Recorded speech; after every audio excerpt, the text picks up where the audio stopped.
You're listening to Oilersnation Radio, presented by the Nation Network. Subscribe for free on iTunes, Spotify, or wherever you get your podcasts from. Welcome, ladies and gentlemen, to Oilersnation Radio, episode 103. I am Bagnug, your every week host. I've got Tyler Yaremchuk sporting a Raptors jersey today. Go Raps, we the North. Manning the board. We've got the Nation Dan sitting in as always, and we've got Nation Network News Director Zach Lang sitting in for Rick, who's on a flight right now. Heyo. Gentlemen, I want to start with our friends from Sherwood Ford. As always, you can follow them at Sherwood Ford on Twitter and at Sherwood Ford _the Giant on Instagram. Go check out the latest vehicles, including photos of the brand new Ford Bronco that's set to come out, and that baby is sharp, very sharp. Sherwood Ford, if you're listening to this, I know we've talked a lot about 1987 Ford Escort GTs, but if you wanted to, I know you said you can't find them. If you wanted to, 7 Ford Broncos. I'm just putting that out there. Probably the same cost, I would imagine. I want to start off today's podcast with my friend Tyler Yaremchuk and the Sherwood Ford Giant Question of the Week. Yes, Sherwood Ford Giant Question of the Week. If you haven't noticed the trend going through these, it's kind of been taking the biggest storylines throughout the Oilers, or what we expect to be the biggest storylines heading into the Oilers offseason, and just dedicating some time to them. We talked about Larson a little bit last week, and this week I'm going to focus on a different veteran defenseman. The argument with Larson wasn't really, could they move him? It's more of, is it a good idea to trade him? The conversation with Kris Russell is, do you think they can move Kris Russell? So the Sherwood Ford Giant Question of the Week, will the Oilers trade Kris Russell this offseason? And I'll go first here. I think they will. And the reason I think they will is simply because of a money thing. There's reportedly a ton of teams looking to work on a bit of an internal cap, which means they don't really care about the $81.5 million cap ceiling.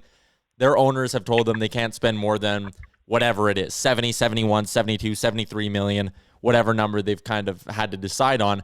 That's where a guy like Russell suddenly goes from not being valuable to being pretty valuable, because as soon as the Oilers pay that $1 million signing bonus, Kris Russell only has to make $1.5 million in hard cash. So if you're a team out there or if you're a GM whose owner has come to you and said, you need to cut $8 million off the cap for next season, or $8 million off your spending, you can go get a guy like Russell who has a cap hit of $4 million, but you don't care about that anymore. And you can get a useful NHL defenseman who's probably going to play 65 to 80 games for you next season. And you're only going to have to pay him $1.5 million. So I'm going to go ahead, and this is not something I thought I'd be saying, 4 months ago, but I think Kris Russell will be traded, and I think Ken Holland will have more than one suitor. That's spicy. I like it. Mr. Zachary, what do you think?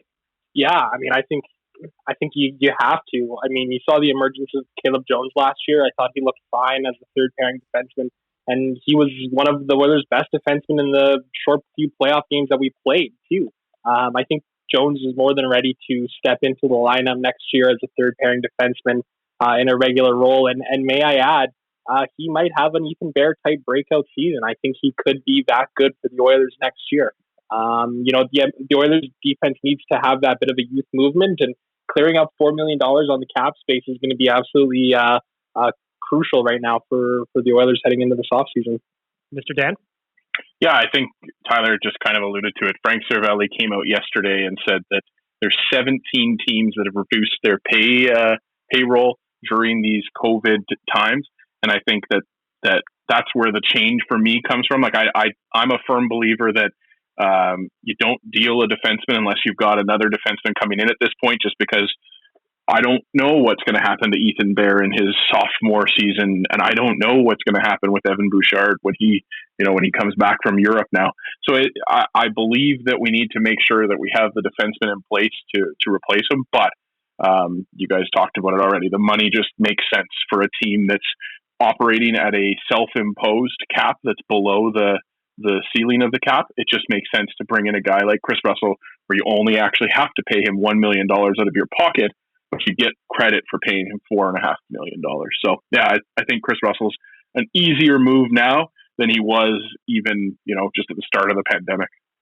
Just to round this out, I want to argue with somebody, but I can't. I think that Kris Russell will be moved. Oilers desperately need some cap space. I think that he will get moved because, like Dan just said, if there are 17 teams, which is more than half the league, looking to roll back their actual spend, then he becomes an attractive option to maintain cap, whether that's hitting the floor or whatever it is. If you only have to pay him a fraction of what he's actually owed in terms of cap, then I think that you've got a good bet there. However, I'm going to add a 0.5 to the Sherwood Ford Giant question of the week. Do the Oilers move him? We all think that they're going to, but do they have to take back some shit in return? Would Ken Holland want to do that? Or do you think that there's a possibility that the Oilers could actually dump Kris Russell for, a clean cap sweep in terms of just like whether that's they get back shitty picks or, prospects that are not close to making the NHL? Or what do you think? Are the Oilers going to have to take back some garbage here? I don't think they will at all. I think it's it's not going to be a great return. You're not getting a second round pick for him. But I think if there's, 3-4 teams that call you and say, hey, we're interested in taking this money off your hands, you can go to them and just say, hey, there's 2 other teams calling. So that 5th round pick's got to be a 4th if you want us to do it. Or that 4th round pick has got to be a 3rd if you want this guy. Because for the reasons Dan laid out and I touched on as well, I actually think he has some value now, which is not something I thought I'd be saying pre-pandemic. Because here's the thing, the return too is the cap space is going to be the return here probably as well. That's the big thing they want back. So Dan, what do you think? Do you think they're going to have to take back some garbage? I'm not even upset if they were able to make a trade that it's just like future considerations. Yeah. At this point, I don't think any of us would say that pre-February. We'd expect that we'd be giving up something to be able to take him on from us with no value coming back. But yeah, I think that there's going to be a lot more deals like this around the league. I can't point to anybody just because I'm not familiar with everybody else's cap situation, but I know that this is the new normal that we're operating within. When Buffalo is asking its team staff to take pay cuts twice in less than 6 months, there's some money issues going on in this NHL league right now. Zach, just to round it out, what do you think? Do you care about a return on a Kris Russell trade at this point, or are the Oilers going to have to take back some shit? No, I don't. I mean, you could offer up a 2030 7th round draft pick, and I'd be fine at this point, honestly. But as Dan mentioned too, there's going to be a lot of other teams in the league that are in similar situations. Looking at our friends over at Puckpedia, like the Anaheim Ducks, for example, they have like $500,000 in cap space right now. The Arizona Coyotes have $1.3 million in cap space. The Lightning have $5.3 million in cap space. There's going to be a number of teams out there that are going to be in this sort of a cap crunch. And then you look down the list and, there's a couple organizations like Ottawa, Buffalo, Detroit, New Jersey, Colorado, Florida, who have over $20 million in cap space heading into this offseason. So I don't think you're going to have to take anything back to get rid of Russell. And what I would... Sorry, go ahead, Tyler. The other thing, too, I think there's even a chance where if you're working a deal, whether it's for a third-line center or even a goalie, like the one hypothetical I saw was, would you give up 14 overall for Darcy Kemper, but the Coyotes agree to take Kris Russell as well? And you almost use him, as a bit of... It's almost like a sweetener for both sides where the Oilers go, yep, this deal works now because we're getting rid of the $4 million in cap space as well, and we're getting a player to improve our roster. And the other team goes, you know what? It's easy to sit there and turn to our fan base and say, hey, we got a good veteran D-man. And for the fact that we have an internal cap going into the season and we're tight on money, it's easy to stomach a $1.5 million price tag on him. I would also suggest, though, because like Dan said, like Zach said, there are a bunch of teams that have a bunch of cap space heading into the season. I would almost argue that Ken Holland should probably try and get a deal done sooner than later before some of these other teams already take advantage of those with a lot of cap space. Do you know what I mean? So I think the sooner they can get it done for future considerations, a half-eaten salad or whatever else is coming back, then I think you got to do that. But to that point, do we think that the teams that are in this are looking at a murky future? Do you think that they're going to probably be holding off until there's a clearer picture of what's going to happen, for the 2020-2021 quote unquote season? Like, I have to believe that some of these teams are going to be hesitant to make any big moves until they know what they're up against, especially for an owner that's maybe tight to the cap floor as it is. Yeah. Well, for some teams, I think that might be the case. But in the same breath, you look at what Toronto did already in trading Kapanen to the Pittsburgh Penguins, right? And then how many reports have surfaced since then saying, that there was a number of teams that were still in the playoff picture that were pissed off at Toronto for doing that trade solely for the fact that they didn't get a chance to go in and bid on Kapanen. So I think there might be some organizations that might sit on their hands a little bit more. But I mean, you look at how proactive Toronto's been. I think that's a sign that we could be seeing some more interesting moves coming in the near future. Yeah, and if you're talking about like next season and the uncertainty that lies ahead, I mean, that almost makes Kris Russell even more valuable, because if he's owed $1.5 million over the course of an 82-game season, well, if the NHL comes out and says, you know what, 82 games just isn't going to work next year, we got to cut it down by a third and we got to play 60 or whatever that would be, 58. Then a team could be sitting there going, well, holy shit, we get to prorate that. Now we're only paying this dude $1 million and we're getting a $4 million cap hit still. So I think the uncertainty of next season almost helps the Oilers even more in this case. It's going to be interesting to see. I mean, we keep saying this over and over and over again, but even we're going to touch on some more stuff from Tyler's rumor roundup that went up at Oilersnation.com this morning. But as Frank Saravalli said in there, he's expecting a lot more movement this offseason than maybe normal. And it's going to be incredibly interesting to see how much Ken Holland gets involved in all of that, because I think that he's probably going to be busier than some people think. He's not just going to stand by and sign Adam Cracknell, put his feet up on the desk and say, that's it for the offseason. Do you know what I mean? So to play devil's advocate, though, isn't that what the message is going into every single offseason, though? It seems like every year it's just like ahead of the offseason, it's like, oh, this is the year we're going to see crazy, wild trades. And I find that we're often more disappointed than not in terms of like actually seeing crazier, wild things happening in the NHL. You're 1,000% right, but at the same point, this is the only time that we've ever had a global pandemic interfere in the middle of the old off season. Because right now, like today is we're almost midway through September already, and we would probably be looking at what preseason games right now. Yeah, we would be. So everything's all like the timeline has shifted everywhere. So I kind of think Frank's right on this one. At least I'm hoping so. Even from purely entertainment standpoint, because at the end of the day, that's what hockey is. It's entertainment. I would love to see a weird offseason full of a bunch of shit, like almost like an NBA style offseason where you've got people moving all over the map that you just wouldn't generally expect. Yeah. And the thing too, I'm happy we have Ken Holland at the helm here, because he strikes me as such a patient GM who isn't going to do anything like crazy reactionary. And when you look at the timeline of this offseason as well, like the cup's going to get handed out probably, what are we thinking here? September 25th if it goes 7 games? No, deeper than that if it goes 7. September 30th probably if it goes 7 games. And then the draft is going to be October 7th and 8th.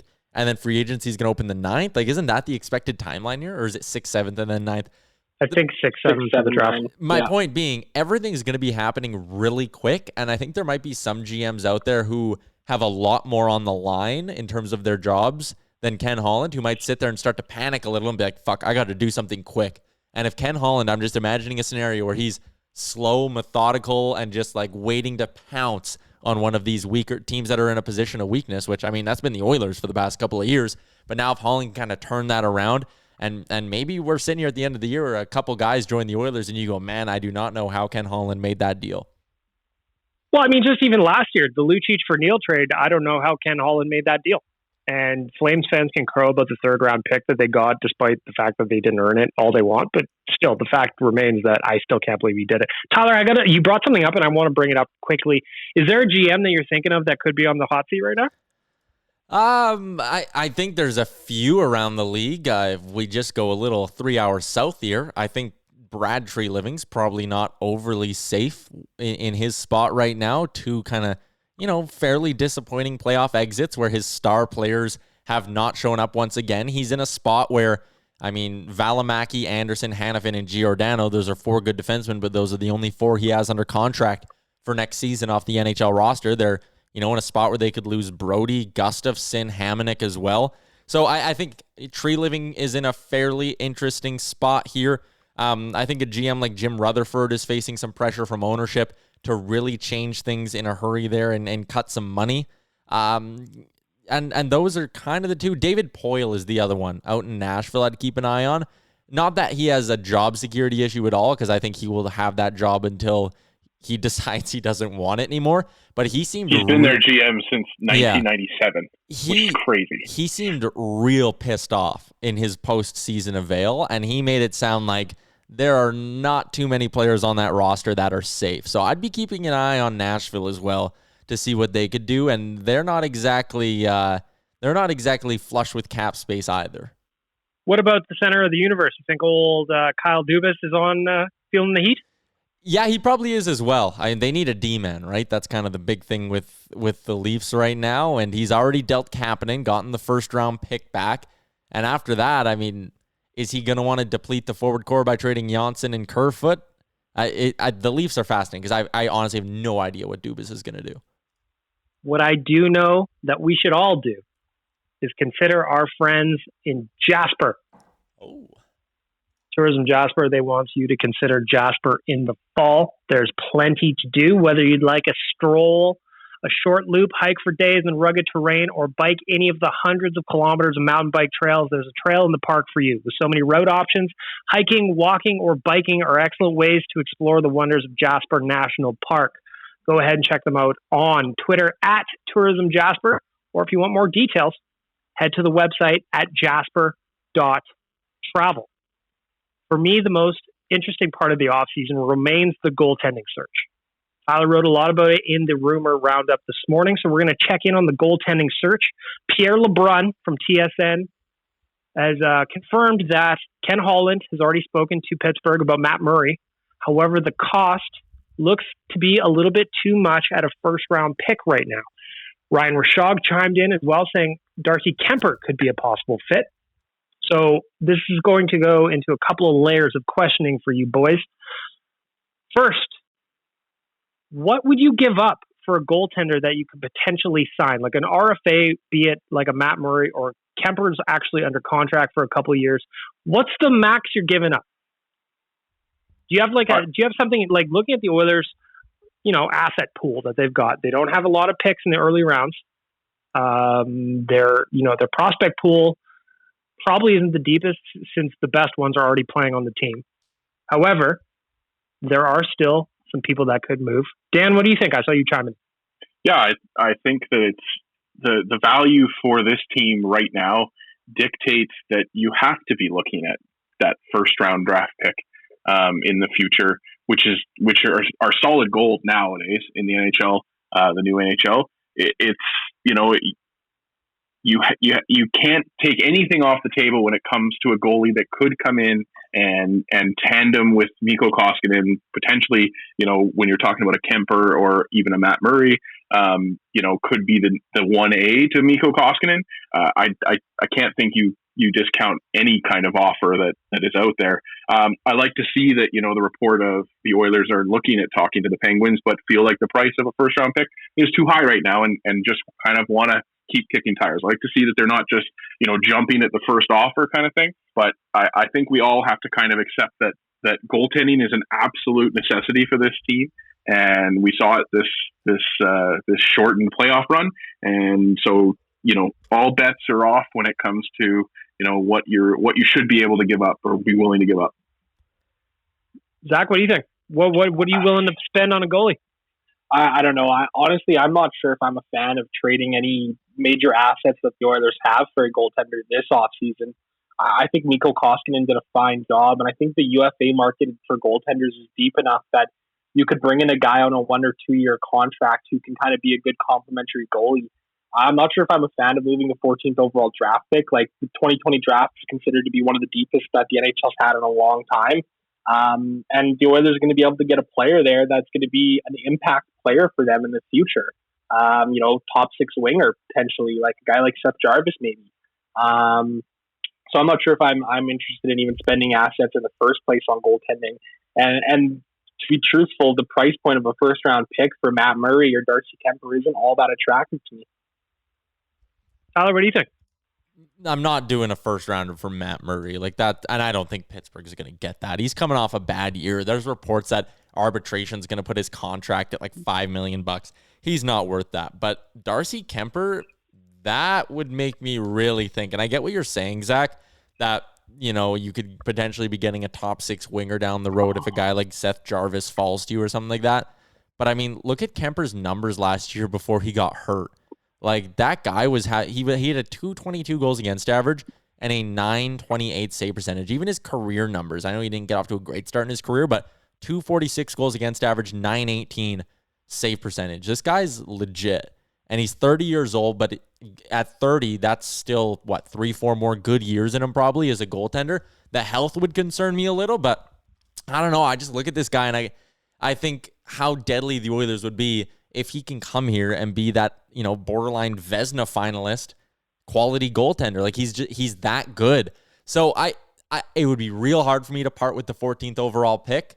What I'll say is I think the team would have to do more than just give me a goalie if I'm going to move a draft pick that valuable in such a deep draft. So I mentioned, maybe you get them to take Kris Russell as well in that deal. Or, I mean, maybe there's a deal to be had. Arizona has some interesting young forwards. And if they're looking to cut cost, there's some guys, they got some guys who are pending RFAs. They got some interesting names up front who I think the Oilers could target as well. And maybe it's a bigger deal than just 14th overall for Kemper. Maybe it's 14th, another asset, Kris Russell, and you're getting a good forward and Darcy Kemper back as well. 14 straight up for a goalie. There's a select list of guys I do it for, and I think it's probably unlikely that Ken Holland does a move like that. But if a team's willing to talk about a bigger offer, I think you have to consider moving that pick because the Oilers should be in win now mode. Yeah, I mean, it's hard to argue. It is hard to argue. I mean, even for Kemper, I'm thinking of, I wish I could remember off the top of my head. It was like game 3 or something in their series against Colorado. Colorado shot probably 2,000 shots at Kemper, and he's the only reason that they won that game. And you compare that to the Oilers getting 890 save percentages throughout their series with Chicago. And you can watch the playoffs right now. Look at Hudobin last night. If you get a goalie who's hot, you don't have to score very much to win games. And the Oilers have never had problems scoring with McDavid and Draisaitl. So if they can get that goalie who can, consistently limit the opposition to 2 or less goals, that's unbelievable. What about a guy like Clayton Keller from the Coyotes? Like he's got 7.1 on the cap. I don't know if they're the happiest with him. He only scored 44 points in 70 games last year. He's their most expensive player. He's 22 years old. Would they consider giving up a guy like him? It might be one of those trades where it would have to be, first round plus another valuable asset from Edmonton moving out. Right? I don't know how the Oilers can afford that though, right? Well, and that's what I mean, right? Like that's where we got to start talking about, moving a James Neal contract and another move or something like that. But it's just an interesting name I thought I'd throw out there nonetheless. I would love for the Oilers to be one of those teams. It's got to happen eventually, right? Where it's just a key player is the one coming here. I'm not specifically saying Clayton Keller, but do you know what I mean? Where the Oilers are the one that gets winger A and they shed a bunch of stuff and people go, holy fuck, the Oilers just picked up whoever. Yeah. Do you know what I mean? It's got to happen eventually, right? It'd be nice. Along those lines, and again, this is just pure speculation, Patrick Laine supposedly on the board. Or our boy Jim Matheson said, what about Nugent Hopkins plus to get Patrick Laine? Is that something that you guys would look to do? Nope. No. I don't understand. Yeah, no. Look, Ryan Nugent Hopkins is if you were to put Laine and Nugent Hopkins in the same spot, they're both basically point-a-game guys, right? Like, they're point-a-game top 6 wingers. I know Laine's young, but Laine also has a huge contract coming up. He's already making $7 million. So if you're the Oilers and you're bringing in Laine to upgrade your top 6 wing depth, well, you're also losing a key piece of your top 6 wing depth in Nugent Hopkins, and you also have to throw in your best defenseman. That didn't make any sense to me. I love Jim, but that did not make any sense to me. Well, and also the thing about Nuge, and the reason I asked you guys first is everybody knows I'm president and CEO of the Nuge fan club, so the idea, I always say no. But the thing with him is, if he's playing with Draisaitl on the wing, he's going to be a point-per-game guy. He was beyond that from January forward until the season stopped. But he can also play center if you need it, which is the kind of Swiss Army knife type player that I would love to see the Oilers have more of rather than less of. And yes, I love Patrick Laine. The dude, could you imagine him in the Ovi spot on the power play, taking dishes from Connor? He would fill the net like crazy. But that contract, that next one, because he only signed a quote unquote bridge deal with the Jets, is going to be monstrous. And I just looking forward, I don't know how they do it, or if they could do it. Yeah, otherwise, you're going to have another major cap problem on your hands whenever that contract comes due. I think if you're trading either one of, I think if you're making that trade, I don't think it's Nugent Hopkins at all. It's Oscar Klefbom or Darnell Nurse, right? I wrote about it last week on Oilers Nation about, how that would be the starting price for either one of those guys, and then you work from there. Klefbom's a great defenseman, and I'm a huge fan of his too, but, I would even be trying to target Ehlers more than I'd be trying to target Laine if either of them were made available, just because Ehlers is a little bit more of a well-rounded player. And honestly, I could even make the argument that Nugent Hopkins is as good or better than Patrick Laine is as an NHLer right now. Yeah, and the versatility you'd lose as well. If Draisaitl or McDavid, knock on wood, ever go down, the Oilers have another top six center that they just slide right on over. And if you have Laine, you completely lose that flexibility in your lineup. I agree. Patrick Laine would fill the net here. But there's more to this than just filling the net. Nugent Hopkins, the ability to kill penalties. He still is good on the power play. The ability to play center. And then all the assets you'd have to give up on top of that, and also the cap space you're sacrificing, it just doesn't make sense. I agree. I'd look more into doing something like Nurse for Ehlers. I don't think Laine is at all a realistic target for the Oilers. Let's talk about a Nurse for Ehlers type of idea. I know we've talked about Nurse a lot over the past little bit. And again, just if you're just new to the podcast and you're yelling at us, no, nobody is saying trade Darnell Nurse for nothing. The return has to be sizable. Now, Ehlers would be the kind of guy that you look at and you say, oh shit, this kind of makes sense.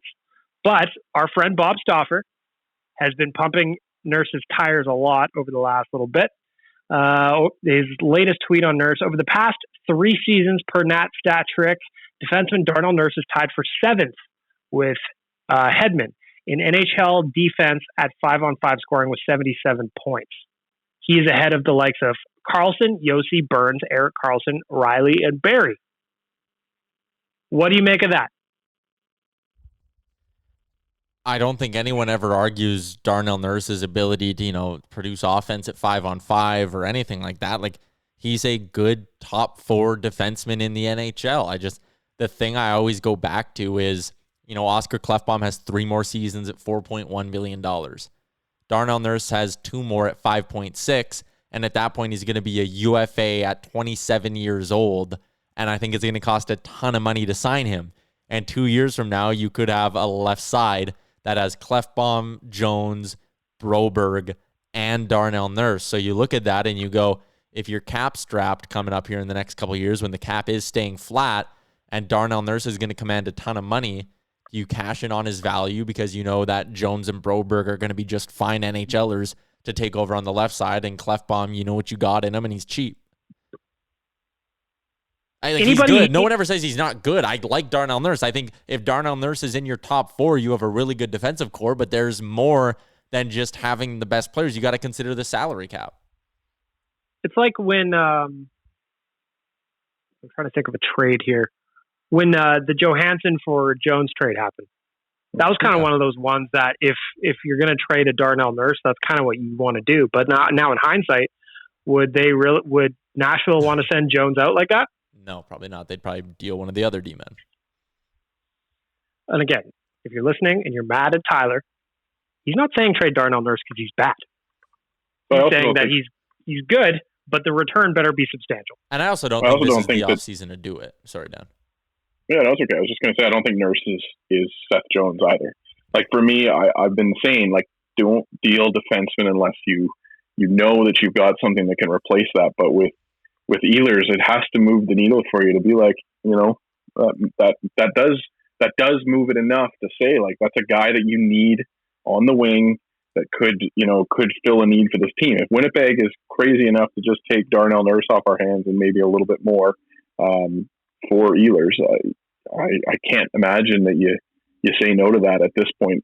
For all the reasons that we listed, he's a left defenseman and we have a plethora of those right now.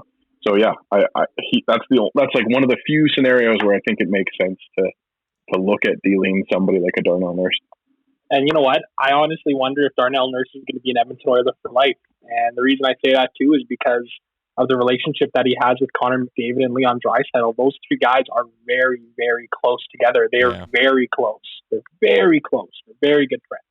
So, that could be something that might upset a guy like a McDavid or a Draisaitl. And do you want to put that in the locker room? Do you want to make that sort of a move?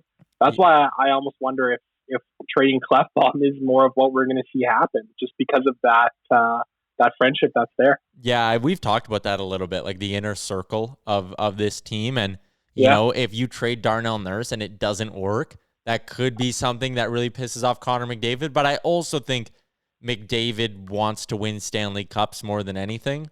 And I think if you went to him and said, hey, look, we're going to be getting a hell of a top six winger here. We have a lot of good defensemen coming up through the system. Like, this is a move that makes us better. I don't think Connor McDavid would like throw a fit or be, coming into camp pouty or anything like that if you traded Darnell Nurse. I just think you better be right on it, or else when the time comes, that's just another straw on the camel's back kind of thing, right? Yeah, it needs to be a slam dunk. You can't have another Eberle for Strome for Spooner, I think we can all agree on. That was probably one of the worst trades ever. Unlike when you trade a couple of dollars for some food from our friends at skipthedishes.ca, because I want to make sure that you are fed this weekend. It is a Friday afternoon. Maybe you're feeling a little bit lazy. Maybe you feel like you worked enough for the week, and it's time to treat yourself. So you go to skipthedishes.ca and you find a local restaurant that will support your fix. Or as a side note, maybe you want to get in on my tweet that is kind of going bananas from last night, and do a little bit of market research, and you get some nuggets brought to your house from skipthedishes.ca, because you want to find out how many nuggets you can eat in one sitting. I don't know what your total is, but our friends at skipthedishes.ca would be happy to help. Gentlemen, just around the horn real quick, how many nuggets do you think you could crush in a single setting? We're talking McDonald's chicken McNuggets? Yeah, we're going nugs. Chicken McNugs, let's say it doesn't matter whether you're right now, Friday, you're hungry, or maybe you're back from the bar, you've had a couple of wobblies. Wherever your state of mind, I want to look for a grand total. What are you thinking? What's the max? I'm going to say I think I could do 40. I think I could do 40. Body 40? I think I could do 40, and I could push to 50 if I'm in the right mindset. Well, I guess my question is, as a semi-professional, professional eater here. We do have a champ in the podcast. The pizza eating champion from the first and maybe, the last the pizza eating competition by Jason Greger. But I think the question is how long do you have to eat it? This is okay. Okay, that's a good question. We got a variable here. I'm going to say that you got to put in. How long did you guys have for pizza? Let's say 2 hours. We had 2 hours. We had 3 minutes for the pizza. Oh, so that we are not doing that. I think you've got 2 hours. You got 2 hours, and you can put them back. Fuck that. Yeah, I'm going. I'd say for 2 hours, like you're not going to feel good afterwards. But I'd say like 60. One every 2 minutes. 60. Yeah, I think that's doable because you have to remember, like when I ate the pizza, I ate over half of the pizza in the first minute, and then slowed down considerably. So Bag Milk's right. You start with that 40 number probably gets you through that first half hour, and then you are puttering, but you can probably get up to that 60 number. Yeah, like if we're talking a marathon, 2 hours, I think I could absolutely put back 50 or 60 nugs. Tyler, what are you thinking? I see Tyler, you look disgusted. Yeah, Tyler doesn't like this conversation. I think I could do 30, maybe 35. Oh, come on. You could do more than that. I don't know, guys. I'm not a big eater. Like, I don't eat a lot. I have a hard time thinking I could put back any more than 35. Like, you're never going to look at a chicken nugget again the right way, but you're absolutely doing it. Like, I still eat pizza on the daily. You know what I mean? Like, that's no problem for me. So 60 nuggets, I think that it's doable. If you're listening to this podcast right now, I want you to tweet at us or hit us up on Instagram. I want to know how many nugs you can crush. You think you can crush in 2 hours. I think I could do 40. I'm going to say 40. I'll say 40. I'm going to say 40. So far, just scanning my tweets, the replies really, really quickly. We've got a dude who said one time he ate 82 nuggets and he has never had one since. Oh, how fast? How fast did he say? I don't have a timeline on this one, so I'd have to follow up. Maybe he'll get me back by the end of the podcast. But 82 nuggets is my high score right now. That is a lot of meat. That is a lot of tube meat. And let's let the record show really quickly that Wendy's chicken nuggets are the best chicken nuggets out there. Bold. All right. That has nothing to do with anything. Because right now, what we need to talk about is Connor McDavid's new right winger, Adam Cracknell. Signed a 1-year, 2-way deal yesterday, which was Thursday. The internet was ablaze with fury, and I don't understand why. To me, it was very obvious that Adam Cracknell is meant for the Condors, and maybe he gets himself, 5 games with the Oilers if they get a run of injuries? Maybe. Probably not. What do you guys think about signing players like this for the Condors? That's my first question. To me, it makes sense. Question number 2, the reaction from Oilers Twitter when this went down yesterday. Zach, I saw you chiming in yesterday. Well, I'm going to start with you. Oh, man. I don't know. People were big mad yesterday about it. It just doesn't make sense. Like, it's a depth American Hockey League signing for a guy who's produced at that level throughout his entire career. Like, we have an AHL squad that we need to fill as well. So Cracknell can go down there to Bakersfield, be a good vet for the team. 35 years old. He's played in the AHL for a decade. Like, if he comes up and plays 10 games next year because of injuries, because God knows it's going to happen, people are going to get hurt. He's at the very least a vet guy who can go out there and play a couple minutes a night for 10 games if need be. Like, it's so Oilers Twitter to just overreact to something like signing Adam Cracknell to get a little bit ahead of the game in filling out an AHL squad for next season. It's just ridiculous as far as I'm concerned. Dan, you got your Cracknell jersey on order yet or what? 3 absolutes in life. Yeah. Taxes and Oilers Twitter freaking out about an AHL signing every offseason. Can we relax? Like there's never, no team has ever signed a veteran to a 2-way contract that the Condors, it's below the threshold where it counts against the cap, correct? Like, who cares? You know what I mean? Like, it's just a guy that's coming in, and it's a guy that's played in the NHL, and he's going to be able to talk to the Tyler Bensons of the world about what it is to be an NHL player and what it is to fucking grind it out night after night in the NHL. Like, who cares? I know, don't get me wrong. I love Oilers Twitter. It's always active. We're on top of every little thing, but good God, man. Calm down. It's the off season.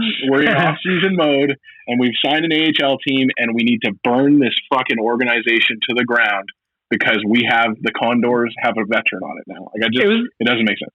It was the best because for some, the reaction, it was making me laugh because it was almost like Adam Cracknell signed, and then Ken Holland hung up the mission accomplished banner behind him, and that's all she wrote. Well, that's exactly it. Are the Oilers done? Yes. Adam Cracknell's in the organization. We have solved everything. Put up a sign. We're done. Just a joke. Tyler, you getting your Cracknell jersey or what? Yeah, it was just dumb. This was going to be my cold performer, but people are it's wasting a contract. Oh, no. Now what? They've got plenty of space. Yeah, don't worry. It's an AHL depth guy. It's whatever. I don't even care. Here's a question I have for you guys. Do you think Cracknell ever plays another regular season game with the Oilers? I don't think he ever will, so that's why I think it's kind of irrelevant. I think he gets into one. I think he'll dress for a couple games. I think he'll probably see a couple games just due to injuries. Yeah, injuries happen. I mean, I'd look at that team right now, and they have so many bottom 6 forwards. Haas, Nygaard, Benson would probably get a call-up over him. I would imagine Marody gets a call-up over him. I wouldn't be surprised if someone like Ryan McLeod gets a call-up over him. There's so many bottom 6. Patrick Russell is still here. I don't know if Jujhar Khaira is going to be back, but if he is, there's another one. If Chason's still here, there's another one. James Neal, there's another one. So many bottom 6 options. Fucking DJ Khaled over here. Another one. Yeah. So, anyways. Well, and there's also the point too that if you look at it, the Condors didn't have a good year. Nope. So what they got in Adam Cracknell is a guy who, like Zach said, can produce at the AHL level. He's an older guy. He's a veteran. He can guide guys along. There's going to be some new pros hitting Bakersfield this year. That's the kind of guy you need. You can't just be on all Brad Malone, right, Dan? Does Brad Malone have a contract? I don't think he does right now. I'm panicking. Yeah, he signed. I looked it up. He signed an extension in I think it was February, March, somewhere back around there. I'm melting down. I was about to go on Twitter and be like, "Why haven't we signed Brad Malone? Did Adam Cracknell take Brad Malone's position on this team?" Have you double checked that with our friends at Puckpedia? I have not. I actually don't think he's on the roster right now, which is like, unless this was my heart out. Last year. We need to contact Hart. He's a UFA right now. Yeah, he is. No. Well, let me see here. We're going back. We're doing this on the fly. He's a UFA. He signed to a 1-year contract extension last offseason, and that 1 year is up. I'm looking at an article from April 29th from Zachary Lang. This April. Yeah. Brad Malone and Luke Esposito to contract extensions. Well, was it there we go. Was it an AHL only deal? Yeah, it was probably an AHL deal. Oh, that's what it would be then. Yeah, that wow. makes sense. I'm gonna go dry my tears now. There you go, Dan. We're good. Oh, baby. Because we are back. Thank you. Heaven forbid Brad Malone not be back with the Bakersfield Condors. But if you look back to the Condors, though, their 2018-19 season was fantastic. That was the one where they went on that 17-game winning streak, ended up first in the Pacific. It was the first time that franchise specifically made the playoffs. It was a big thing. But then last year, before the AHL season got shut down to COVID-19, they were sixth in the Pacific. There is value in having a good AHL team. And Adam Cracknell will help them get better in the AHL. He's not going to help the Oilers. I'm going to say he plays one game. Zach says maybe a couple. Tyler says none. Dan, round us out. Is he playing for the Oilers at all this year? Yeah, if it's over 5, I'm absolutely shocked. But I think that we're going to see a little bit more scratches and that kind of thing, like you've seen with the MLB and in the NFL, where guys are just kind of that little bit run down, and so they're going to take some time off because of COVID worries and that kind of thing. So yeah, I think 3 or 4. Before we move on to our next topic, I just want to cover a couple of little housekeeping items. Evan Bouchard, latest Oilers prospect to be heading over to Europe. He's going over to Sweden to start the season. By my count, that makes 8 Oilers or prospects that are going over to Europe to start the year. What do you guys think, real quick, about Ken Holland sending all these guys that need to play over to Europe? Personally, I love it. No downside. Getting your reps, young man. Yep. Because I haven't looked around, but have you guys noticed, are other NHL teams doing this as actively as the Oilers? Because it seems like every couple of days. Yeah, I don't think it's as often as the Oilers are here. I think Ken Holland's being really proactive here and finding these guys places to play. They need a place to play. I think it's genius. I mean, I think it's great. Like, you're giving these guys pro experience. I know it's overseas on a slightly bigger ice surface, but it's going to be great experience for these guys to get over there and see a different culture, see different atmospheres, play on a different team. It's going to be just great for these guys, and most importantly, they're playing. And any experience is good experience for these guys at this point in their careers. The only thing I worry a little bit about is potential fatigue. Like, you see guys like Haas and Nygaard signing over there, even Bouchard, who could be a factor at the NHL level. If they start playing it with their overseas teams, and let's say they're playing regular season games by October, and then they come back, beginning of December because the NHL season's starting in January, and then the NHL season goes from January to August. Well, that's a ton of hockey for them to be playing over a 12-month span. It's not a big deal, but in the back of my mind, I'm like, I wonder, if the Oilers were to hypothetically go on a playoff run next year, are these guys going to be exhausted from having played this much hockey over a 12-month span, or are they going to be just fine? I don't know. That's the only thing I can imagine there being a concern about, but clearly Ken Holland isn't, so who am I to get pissed? Yeah, I mean, or you could look at the flip side of the coin, where once the season starts in December, January, whatever the fuck it is, that these boys are going to be sharp. Yeah. They're going to be ready to go. Well, and I think fingers crossed. It's a fair point to make, but I think to that point, you got to believe that Holland and hockey ops, as soon as there's like a sign of, this is when training camps are going to be kind of thing. They'll probably pull the chute on those guys and get them a little bit of time off to come back and, even just to decompress from being over in Europe and be able to be around your family again and that kind of stuff. So I think that, it's a really positive thing to see that these guys are willing to buy in and go and give up some family time to go and play in Europe and keep the legs fresh. But yeah, I agree, Tyler. It's a fair point to make. But you hope that Hockey Ops has that plan in place. Next up on my quick hits list, Dave Tippett. Zach wrote about it at Oilersnation.com. Placed 7th in Jack Adams voting this season. Real quick, do you think that was too high, too low, about right for Dave Tippett in his first year as Edmonton Oilers head coach? Tyler? I think he should have gotten more respect. I absolutely think Dave Tippett should have gotten more respect for the Jack Adams. You look at what he and his staff did with the special teams, with the Oilers' overall improvement, points percentage-wise, all of that stuff. I think Dave Tippett came in and did a masterful job behind the Oilers bench. And should he have won the Jack Adams? No, I'm not going to make that argument. But I'm surprised he didn't get more respect from the voters. I would like to see him higher than 7th for the work he did. Zach, you wrote about it. What do you think? Yep, absolutely agree. Let's put some respect on Dave Tippett's name. I'd love to see him up in the top 5 there, and I think he deserves it. At the end of the day, the Oilers had the 9th best regular season looking at points percentage in franchise history. Top power play, one of the top penalty kills in the league. I think Tippett is a tremendous coach for this organization. One of the best power plays ever, I might add. Absolutely. Dan? Well, and that's it's contradictory to what I've been saying about the awards all along, that they should go more along the lines of what the actual award lays out. But to me, it's like, why is Cassidy the guy that you're saying is the best coach? Like, he has arguably one of the best teams that is in the league this year. So it used to be, to me at least, and you guys can dispel this if you don't agree, but that the Coach of the Year award was always kind of like the most improved team. A team that was dog bad in, special teams or whatever, and they turned it around. So yeah, I don't get why Tippett doesn't get, more votes in that situation when and then there's other confusing things. Like, why is Paul Maurice mentioned in that? Like, where the Jets fans fucking hate Maurice, but here he is getting votes. It's just, a lot of that stuff didn't make sense to me, but especially giving Bruce Cassidy the nod, it's like, I don't know.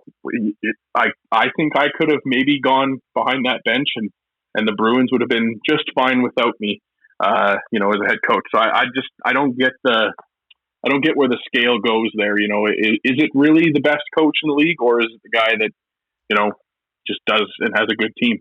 I'd like to see you coaching the Bruins, Dan. It'd be pretty good. I'd definitely bring in some new things. You have to take some of the Aikens era things where the media is not allowed to have donuts. That's super important to me. Mm-hmm. I think I could bring some new stuff to the Boston Bruins, and I'd absolutely tank them when it mattered, when they were playing the Oilers. All right, I know you boys have got somewhere to be here in a few minutes, so that brings us time for Tyler to get his buttons ready. It is time for the Oodle Noodle hot and cold performers of the week. If you go into any of the 14 Oodle Noodle franchises around the city for a takeout or curbside pickup order, they are donating 10% of those orders to local charities and initiatives. You can read all about it at Oodle_Noodle on Twitter or at Oodle Noodlegram on Instagram. You can also see the memes I make of Jake, and I'm going to roast him as much as he's going to give me an opportunity to do with his dance moves and horse riding and whatever else he's got going on there. Thank you to Josh Park for giving me all kinds of ammunition to make memes about Jay. As we always do here, boys, we start with our veggies, the cold performer of the week. I'm going to look at our fill-in candidate this week, Mr. Zachary Lang. Looking back at the last 7 days of your life, be it in the world of sports or otherwise, what is your cold performer of the week? My cold performer of the week is the changing weather. It is getting a little nipply out here in Edmonton. It is no longer the hot summer that we've had. And as we all know, winter is coming. Tyler, push the button. Oh, yep. What the hell is going on? Oh, wow. New button. We got new Stephen A. Smith buttons here. Oh, that's nice. One more time, please. What the hell is going on? Mr. Nation Dan, your Oodle Noodle cold performer of the week. Well, mine just came across everybody's feed, I think, yesterday when the man known as Skip Bayless went and opened his mouth about Dak Prescott and his opening up to the media and the world about how he struggled with depression after his brother killed himself, and how he was, struggling with the COVID quarantine, which I don't think there's anybody in the world that hasn't had some kind of struggle with that. But he called him weak and said that he couldn't be a leader for that. But more so than anything, I just want people to know that Skip Bayless is just an absolute moron. The man has said that Tim Tebow is going to be the next Brett Favre. He once said that Carmelo Anthony was better than LeBron James. He also said that LeBron James was not a top 5 player in the NBA. So for a guy that, is employed basically to be a shock jock and get you upset about it, he does a good job of that. But on a day when there was a lot of talk about suicide prevention, and it's Suicide Prevention Month currently, Skip Bayless, an absolute moron, and my cold performer of the week. Y'all stink. Tyler, these new buttons, man. I know they're good.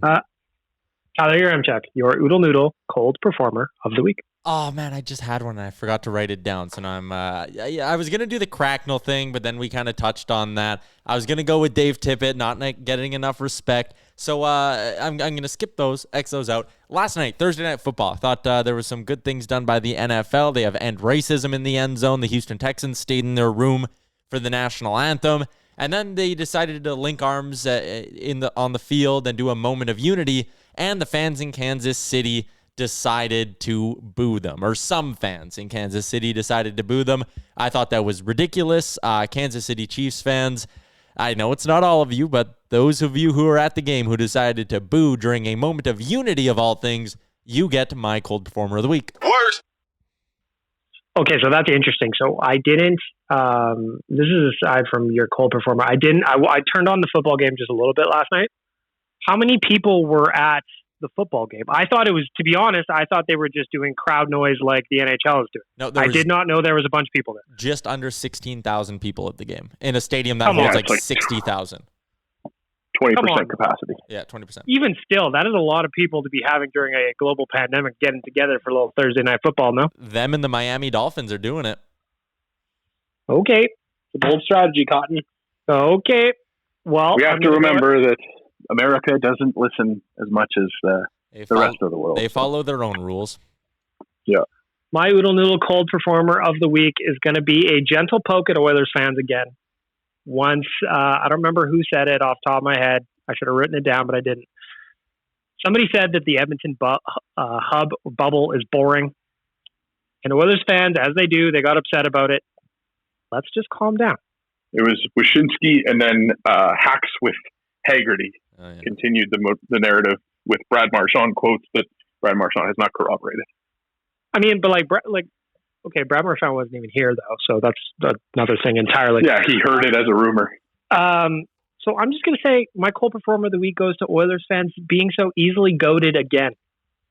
For some reason, I don't know what it is about us, but we just can't leave it alone. And we love being mad online. We love being mad online, and I urge us all to take a step back, a little bit of a breath, and know when we're being trolled. That was my cold performer of the week. We have been hoodwinked, bamboozled, led astray, run amok, and flat out deceived. Oh, man. That was the perfect sound. These new buttons. Big fan. We are flipping the ledger. Gentlemen, we are looking at the positives in life. It is time for the Oodle Noodle Hot Performance of the Week. Mr. Tyler Yaremchuk, I'm starting with you this time. Your Oodle Noodle Hot Performance of the NFL Week. is back. I'm not even waiting for you to finish throwing to me. I'm so fired up for NFL football on Sunday. I watched the game yesterday. I had a great time. Degenerate Yaremchuk is in full swing, and I could not be any happier. Daily fantasy, I got the Coolbet account fired up. I'm constantly checking OddsShark for all the latest gambling, sports news, and information. I freaking love NFL football. Cash money. My hot performer of the week. Mr. Nation Dan, the positive sides in life, your Oodle Noodle Hot Performer of the Week, sir. It's been a weird run of hot performers for me, but this one's going to continue it going. It's actually going out to a Vancouver Canuck in Thatcher Demko. His performance against the Vegas Golden Knights, where almost single-handedly took that team to a Western Conference final. I couldn't help but be in awe of his skill, of his talent, the saves that he was making in moments. His team in front of him just decided to stop trying to shoot on the other team. It was an amazing thing to watch. I think we got robbed as hockey fans of a little bit more of his mastery, but for Vancouver Canucks fans, they can rest on the fact that they've got a hell of a goaltender there in Thatcher Demko. So Thatcher Demko, my hot performer of the week. Put some respect on my name. Even to watch Mark Stone's reaction in the handshake line where he just kind of went that head shake thing 100%. at Thatcher Demko.